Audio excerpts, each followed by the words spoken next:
తనకంటే పెద్దవారిని గౌరవించాలి, మన తోటి వారిని ఆదరించాలి, మనకంటే చిన్నవారిని ప్రేమించాలి. మనకంటే చిన్నోళ్ళని మనం మాట్లాడుతూ ఉంటామండి, వాళ్ళు మనం తిరిగి ఏమనకపోవచ్చు, కానీ వాళ్ళు ఇంటికి వెళ్ళిన తర్వాత వాళ్ళు వంట చేసుకుంటున్నప్పుడు ఓ 2 కన్నీటి చుక్కలు కారుస్తారు.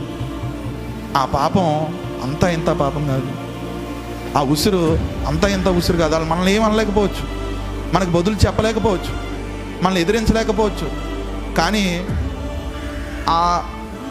ఆ చిన్న కన్నీరు మనుషులు ఎవరో చూడకపోయినా దేవుడు చూస్తాడు. నా దేవుడు ధనవంతుల పార్టీ కాదు, నా దేవుడు అధికారుల పార్టీ కాదు. నా దేవుడు ఎవరి పార్టీ అంటే బలహీనుల పార్టీ, పేదల పార్టీ. నా దేవుడు ఎప్పుడు ఎవరి పక్షాన్ని ఉంటాడంటే పేదల పక్షాన్ని ఉంటాడు. నా దేవుడు ఎప్పుడు ఎవరి పక్షాన్ని ఉంటాడంటే బలహీనుల పక్షాన్ని ఉంటాడు. నా దేవుడు ఎప్పుడు ఎవరి వైపు ఉంటాడంటే ఏ ఆదరణ లేని వారి వైపు ఉంటాడు, అంటరాని వారి వైపు ఉంటాడు, అంటుకోలేని వారి వైపు ఉంటాడు, అధముల వైపు ఉంటాడు, ప్రథముల వైపు ఉంటాడు ఆయన.